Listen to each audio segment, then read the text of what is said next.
Hello. चलिए dear friends, आज के इस वीडियो में हम आपको बताएंगे ह्यूमन ब्लड्स के बारे में। क्लास 10th के विद्यार्थी हैं और आप एनसीईआरटी जब पढ़िएगा तो आपको ह्यूमन ब्लड्स काफ़ी बारीकी से पढ़ना है और आपको समझना भी है, क्योंकि ह्यूमन ब्लड्स के अंदर कुछ ऐसे तथ्य हैं जिससे एग्ज़ाम्स में क्वेश्चन बनता है और सिर्फ परीक्षाओं के दृष्टिकोण से ही नहीं, नॉलेज पॉइंट ऑफ व्यू से भी अगर आप देखिएगा तो ह्यूमन ब्लड कहीं न कहीं बहुत इंपॉर्टेंट टॉपिक है। आप बायोलॉजी पढ़ रहे हैं तो इस चीज़ के बारे में आपको अच्छा नॉलेज होना चाहिए। ठीक है, हम लोग पढ़ रहे हैं ह्यूमन ब्लड। क्या पढ़ेंगे आज? हम लोग पढ़ेंगे ह्यूमन ब्लड। ठीक है, मनुष्य की जो अंदर रक्त होते हैं इनके बारे में हम लोग जानेंगे।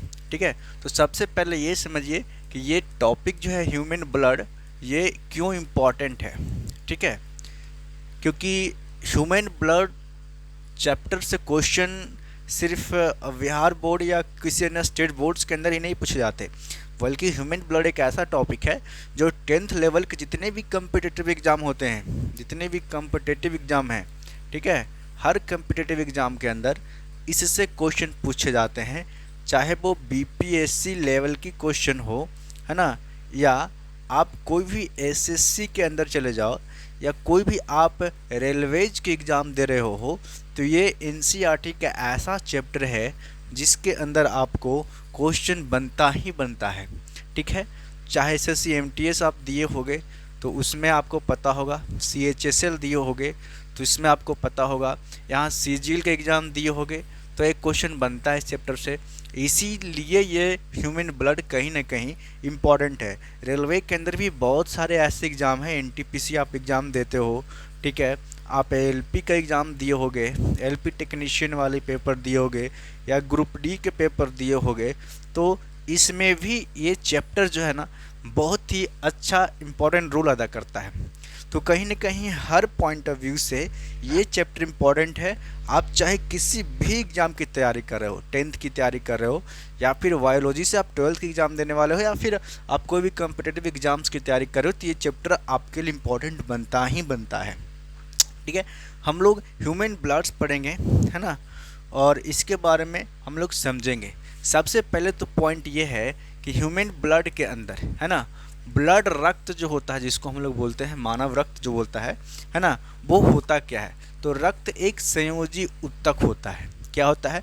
कनेक्टिव टिश्यू होता है जो हमारे शरीर के हर एक अंगों को जो है ना, जैसे हमारे शरीर में बहुत सारे ऑक्सीजन्स वगैरह फ्लो करते हैं, कार्बन डाइऑक्साइड ये वगैरह वगैरह, तो हर एक चीज़ को जो है ये ब्लड जो है यही जो है ना, क्या करता है? जोड़ने का काम करता है। और हमारे शरीर के जितने भी पार्ट हैं, जितने भी अंग होते हैं, सबको यही एक दूसरे से कनेक्ट करता है। इसीलिए हम लोग इसको कनेक्टिव टिश्यू बोलते हैं। क्या बोलते हैं? कनेक्टिव टिश्यू बोलते हैं। तो रक्त एक संयोजिक उत्तक होता है। दूसरी चीज़ें है, total blood volume in human body 7% of body weight. ये वाली पॉइंट है, ये क्वेश्चन पूछता है कि मनुष्य के अंदर कितने रक्त होते हैं, है ना। तो जितने भी आपका वजन होगा, यानी आपकी वेट अगर 70 kg अप्रॉक्स है, तो उसका 7% आपके अंदर क्या होगा? तो ब्लड पाए जाएंगे। ठीक है, अगर मनुष्य के अंदर 100 kg है का वेट होता है, यानी कोई मनुष्य का वेट 100 kg है, तो उस मनुष्य के अंदर 7 लीटर ब्लड पाए जाएंगे। ठीक है, अगर कोई ह्यूमन्स की अगर बात करें 50 kg का वेट है, लड़कियों का खास करके होता है, इससे नज़दीक इसके नियरेस्ट, तो उसकी ह्यूमन उसके अंदर जो है 3.5 लीटर ब्लड पाए जाते हैं। ठीक है, तो पहला पॉइंट तो ये है कि ब्लड है क्या? तो ब्लड एक कनेक्टिव टिश्यू है। रक्त क्या है? तो रक्त एक संयोजी उत्तक है।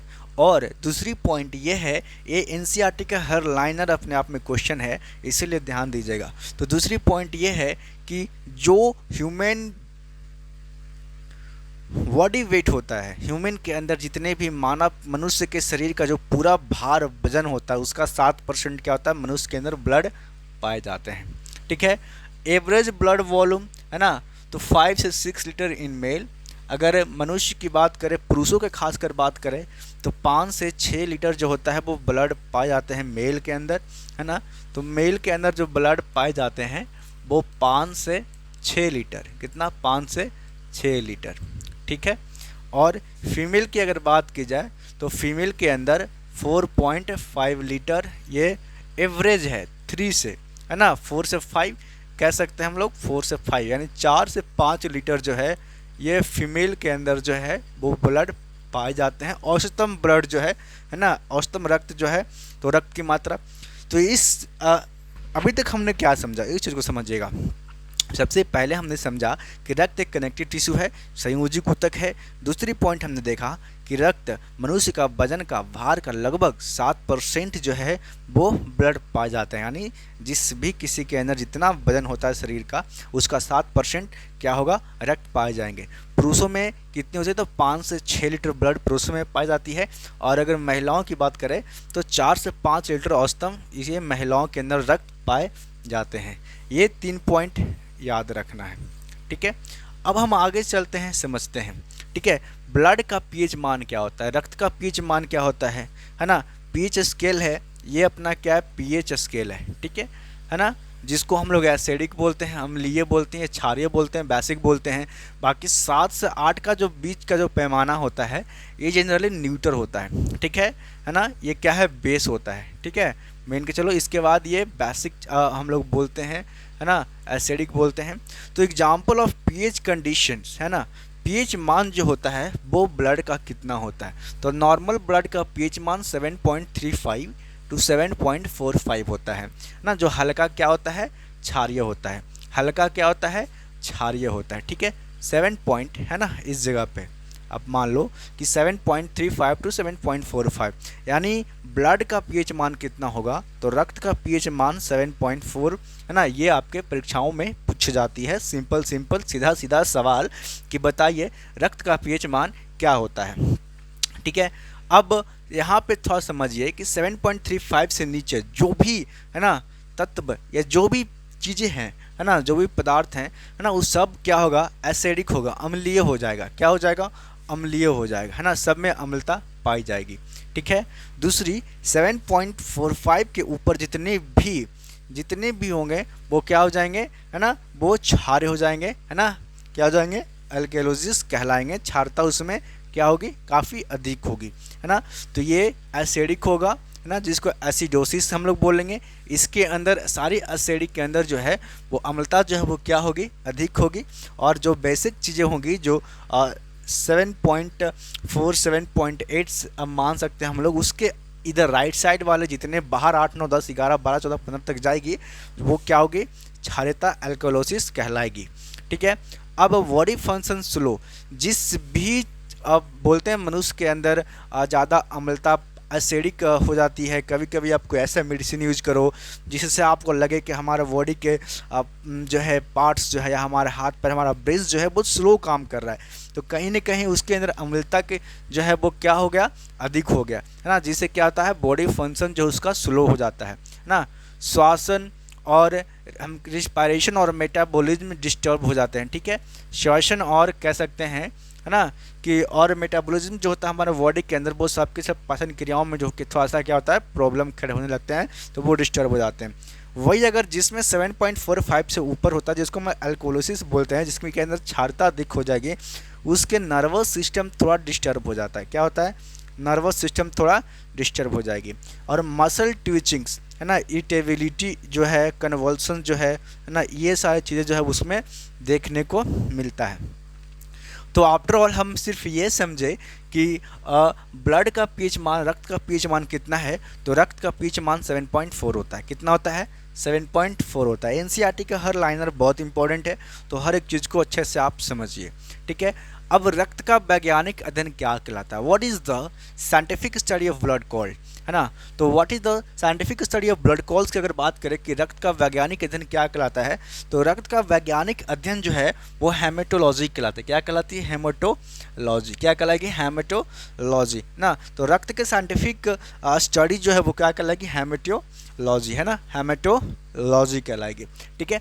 रक्त कोशिकाओं के निर्माण की प्रक्रिया को क्या कहते हैं? जहाँ रक्त कोशिका बनती हैं या रक्त कोशिकाओं का निर्माण जो होता है उस प्रक्रिया को हम लोग क्या बोलते हैं?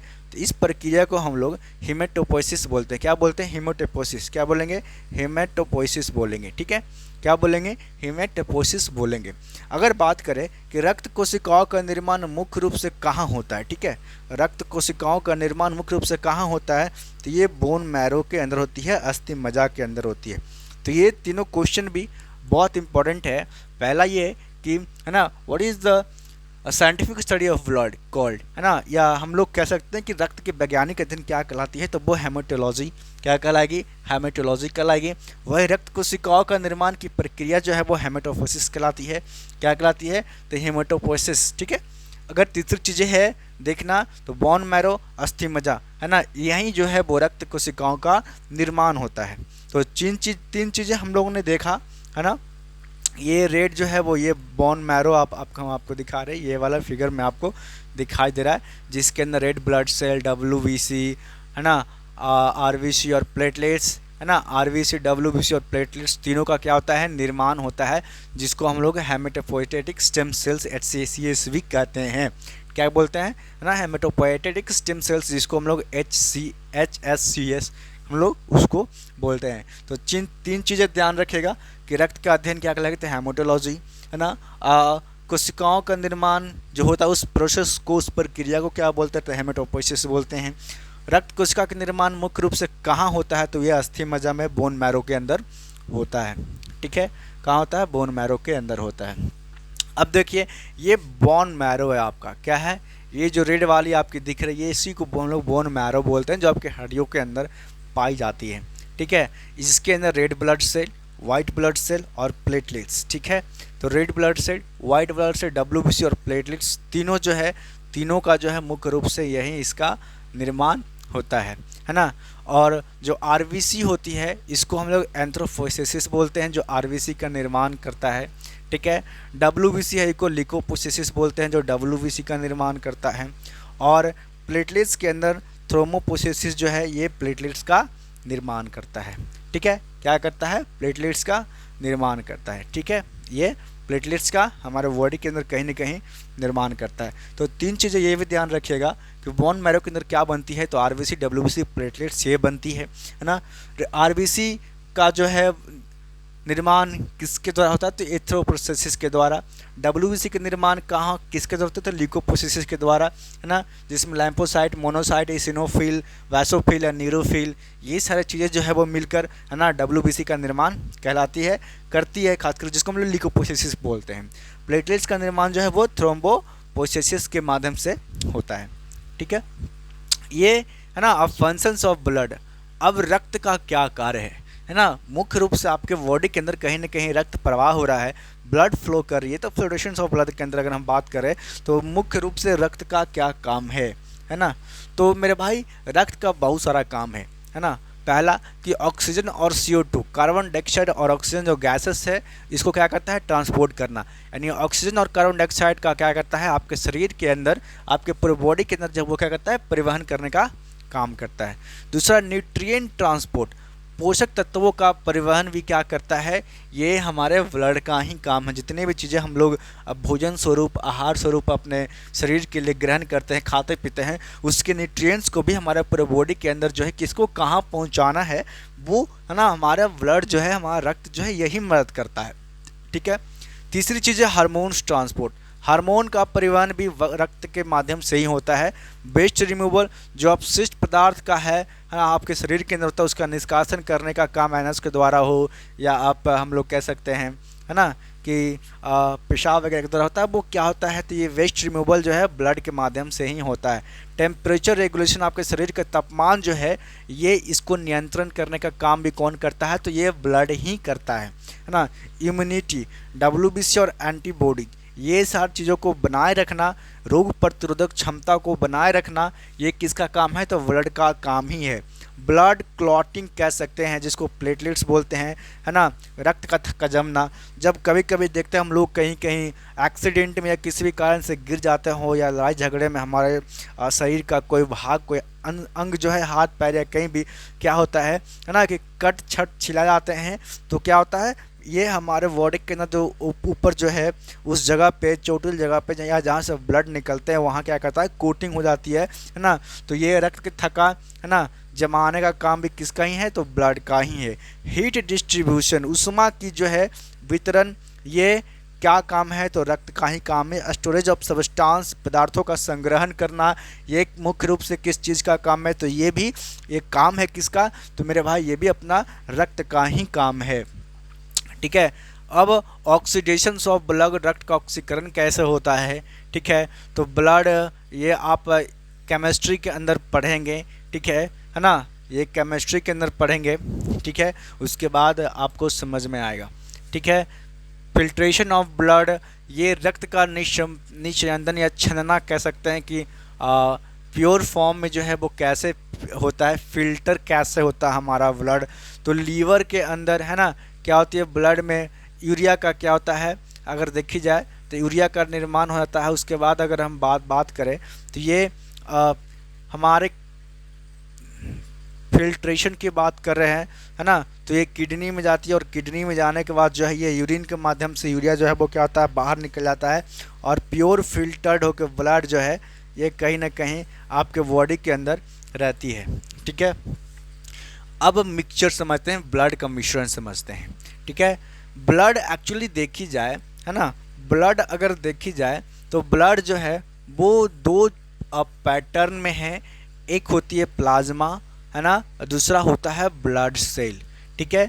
जो कि प्लाज्मा होती है तरल भाग जिसको द फ्लूइड पार्ट बोलते हैं, और ब्लड सेल्स जो है वो ठोस भाग जिसको द सॉलिड पार्ट बोलते हैं, जो ह्यूमंस के अंदर होते हैं। ठीक है। ये प्लाज्मा आप लिक्विड फॉर्म में आप देख रहे हैं है ना, और ये सारा चीज़ें जो आपको दिखाई दे रहा है ये थोड़ा ठोस पार्ट आपको दिखाई दे रहा है जो सॉलिड पार्ट है ना। तो रेड ब्लड सेल जो है आरबीसी है ना, कॉर्पस्कल आरबीसी लाल रक्त कणिकाएं जो हैं है ना, और वाइट ब्लड सेल कॉर्पस्कल जिसको श्वेत रक्त कणिकाएं, और प्लेटलेट्स जो है ये 3 फॉर्म में पाए जाते हैं।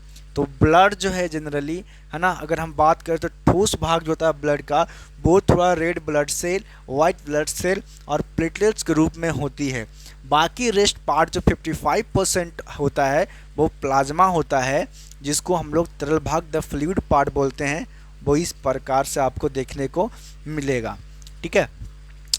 अब रेड ब्लड सेल कार्पस्कल जिसको बोलते हैं, वाइट ब्लड सेल कार्पिस्कल्स, और प्लेटलेट्स जो है वो कैसे, तो मेरे भाई है ना, ये आपके बॉडी के अंदर करीब करीब छोटे छोटे पार्ट में करीब करीब 1 मिलियन 10 लाख जो है ना, ये आरबीसी पाए जाते हैं है ना, जो कि इस प्रकार से हम आपको फिगर दिखा रहे हैं। इस फिगर के माध्यम से आप देख सकते हैं है ना। वाइट ब्लड सेल जो है वो इस प्रकार से दिखती है, जो आपके अंदर यानी 1/10 लाख हिस्सा, यानी 1 लीटर ब्लड का अगर बात करें है ना, 1 लीटर ब्लड की अगर बात करें है ना, 1 लीटर ब्लड के अंदर WBC जो है यानी 1/10 हाफ, एक दहाई जो है ना, वो क्या होता है, WBC पाए जाते हैं। क्या होते हैं, WBC पाए जाते हैं, जो करीब करीब 10⁻⁻16 लीटर्स के अप्रॉक्स है ना। अगर बात करें तो 4500 से लेकर 11,000 WBC पर माइक्रोलीटर है ना, ब्लड के अंदर आपके कंपैरिजन में जो है उस मात्रा में जो है WBC पाए जाते हैं। ठीक है।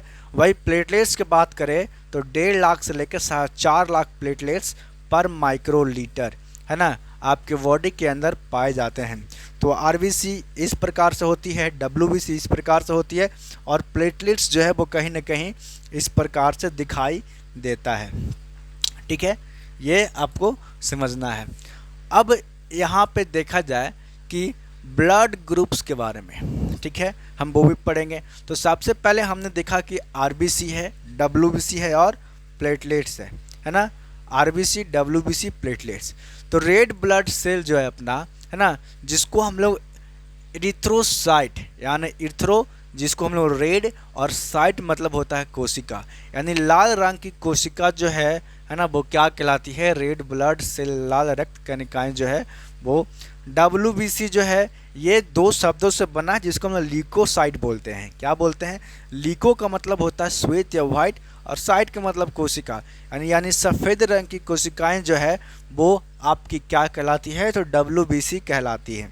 प्लेटलेट्स की अगर बात करें तो ये थ्रोम्बोसाइट, क्या थ्रोम्बोसाइट रक्त कणिकाएं, जिसको थ्रोम्बो मतलब होता है क्लॉट, थक्का जमाना, और साइट का मतलब कोशिका, यानी कि थक्का बनाने वाली कोशिका जो है वो प्लेटलेट्स कहलाते हैं, जिसको हम लोग थ्रोम्बोसाइट बोलते हैं।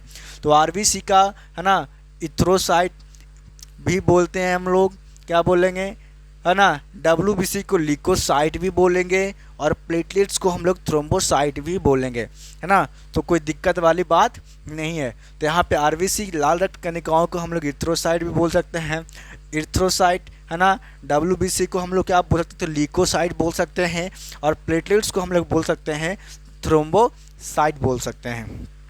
ठीक है, कोई दिक्कत नहीं होना चाहिए।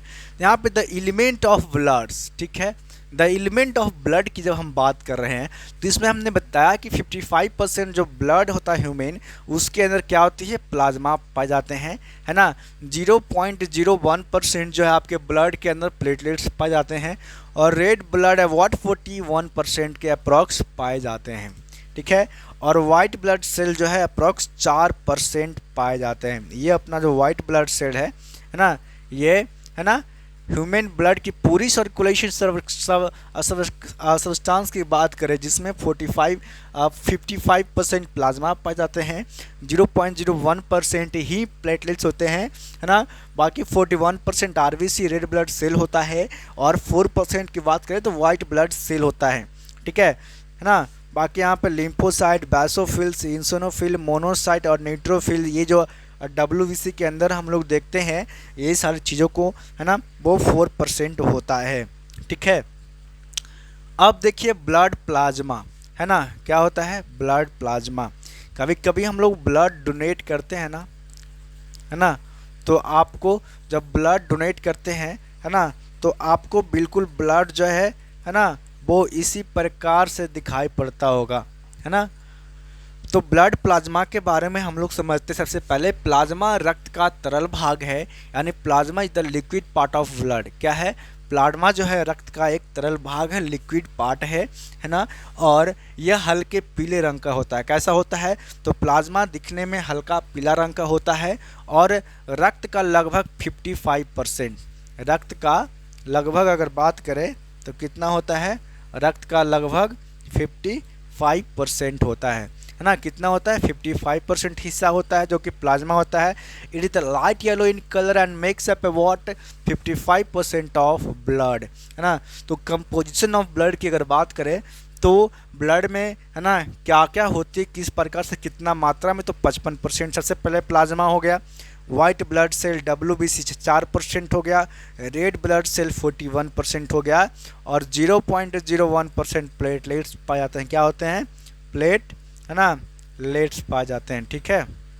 इन चीज़ों को ध्यान रखना है। 41% रेड ब्लड सेल, 4% WBC, और 55% की अगर बात करें, है ना, तो ये क्या है ना, ये पूरा हिस्सा जो है वो प्लाज्मा पाए जाते हैं ब्लड के अंदर, इसीलिए ये येलो दिखता है।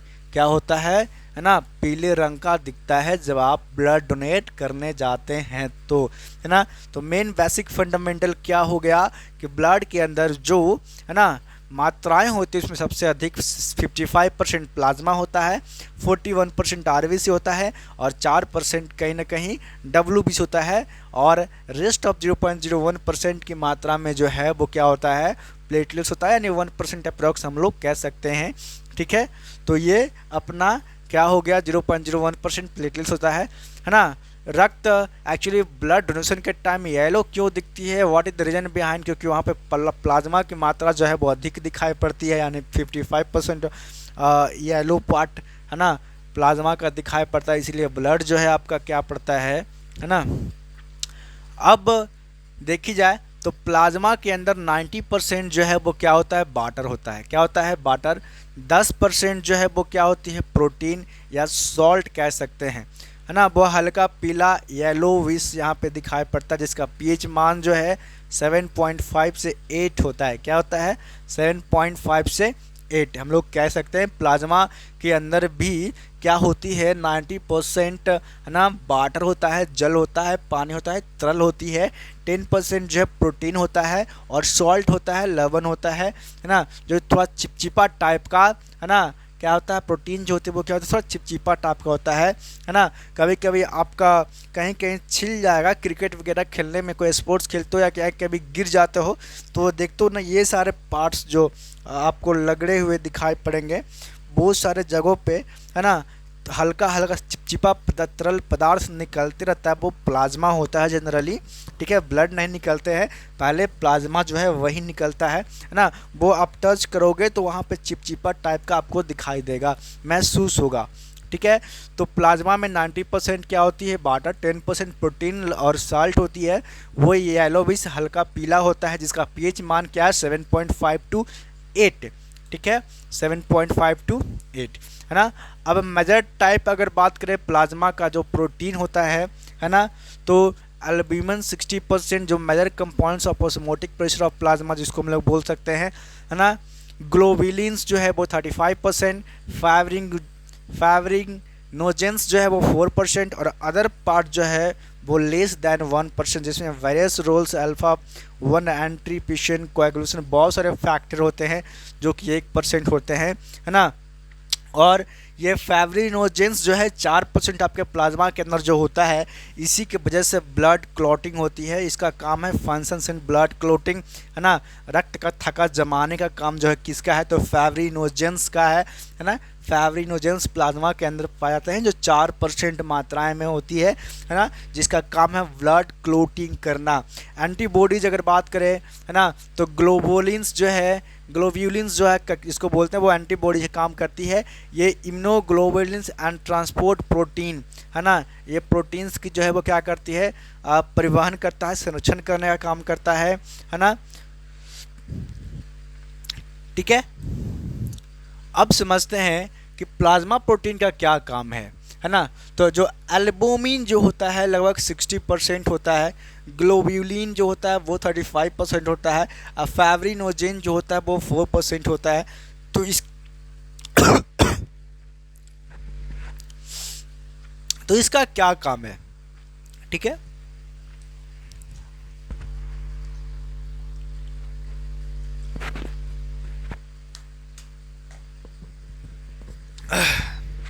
इसका काम क्या है तो प्लाज्मा प्रोटीन जो है बेसिकली 60% जो होता है इसका काम है ऑस्मोटिक प्रेशर यानी प्रसरण दाब बना के रखना ना, फ्लड बैलेंस बनाए रखना।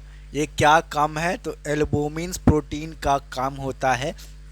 एग्जाम्पल पॉइंट्स अगर देखें मुख्य तत्व तो सबसे अवेडेंट प्लाज्मा प्रोटीन यही होता है जिसमें लो एल्बुमिन इडीमा है ना, सूजन वगैरह आपको दिखाई देता है।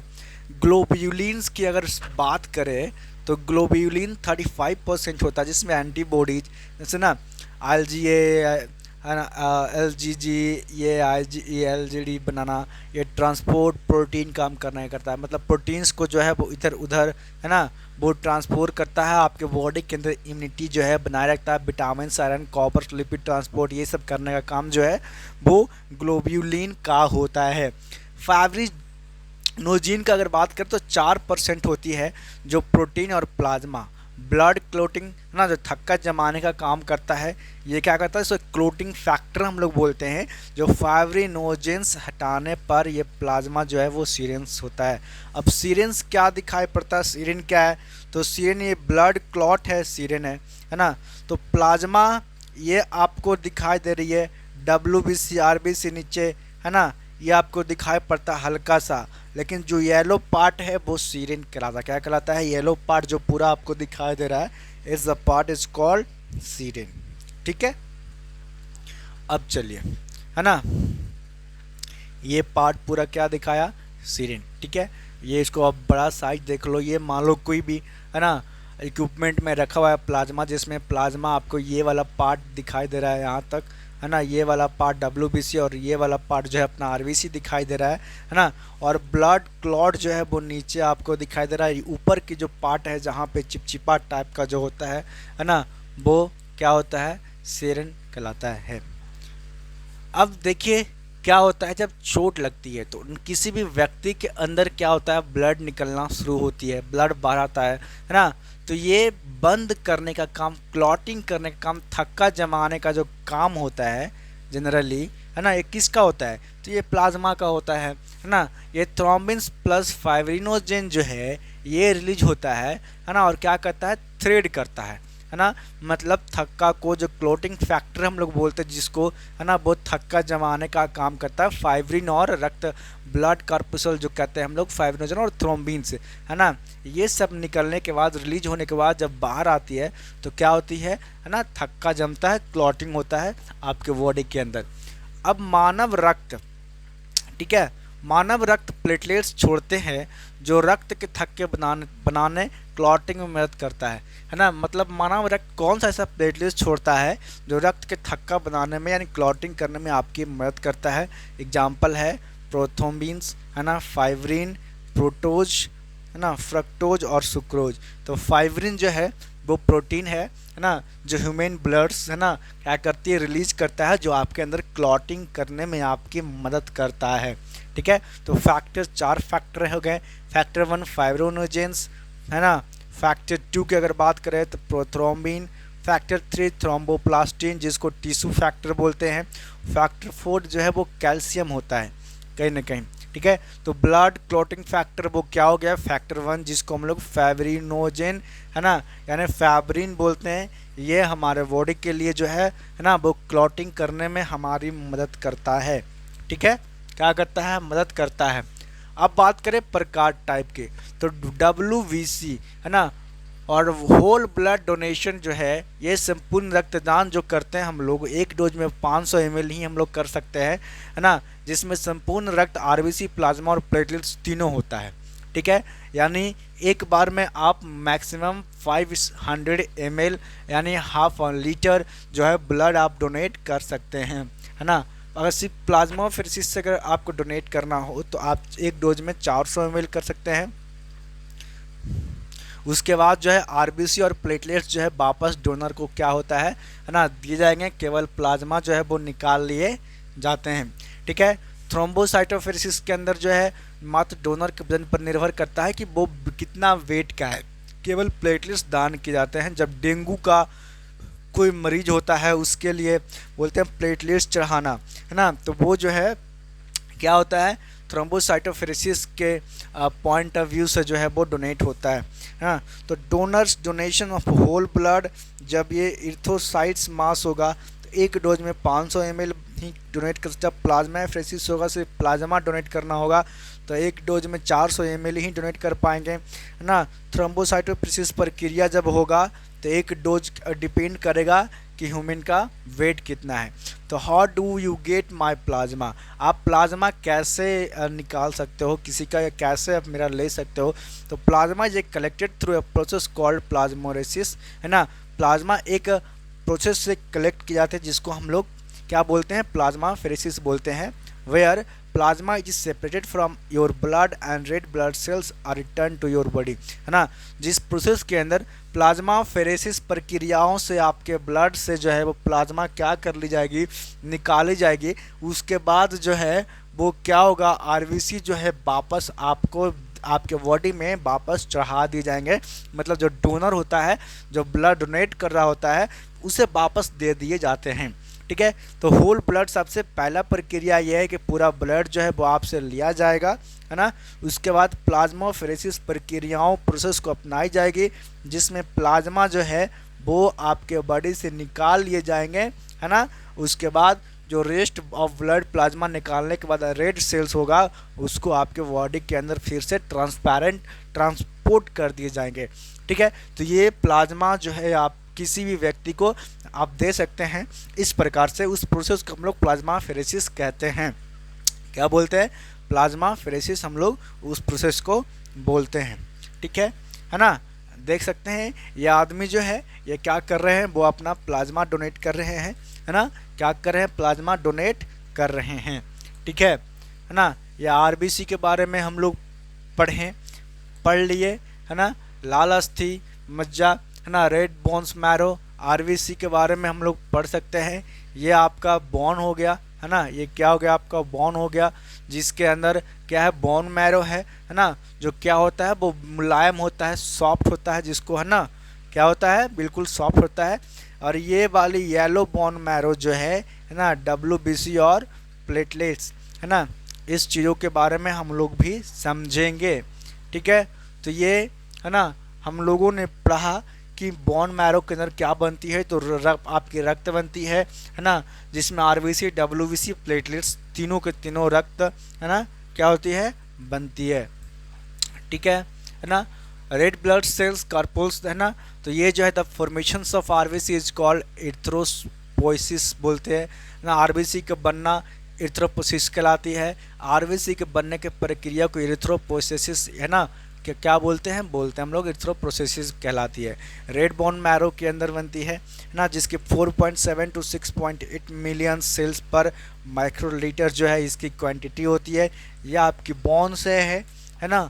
और क्या है ना, 2.3 millions blood cells in every second जो है वो फॉर्म होती है आपके बॉडी के अंदर, यानी 2 पॉइंट है ना 2 से 3 millions blood cell every second जो है वो आपके बॉडी के अंदर फॉर्म होती है, बनती है।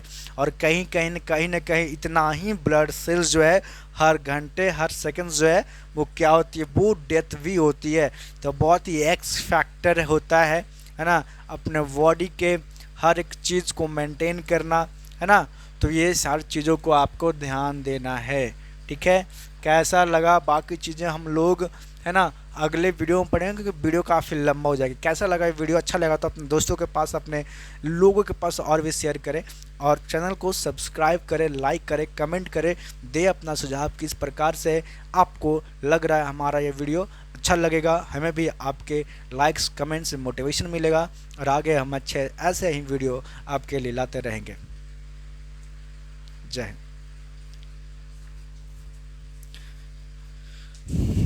मेरी जिंदगी के मालिक।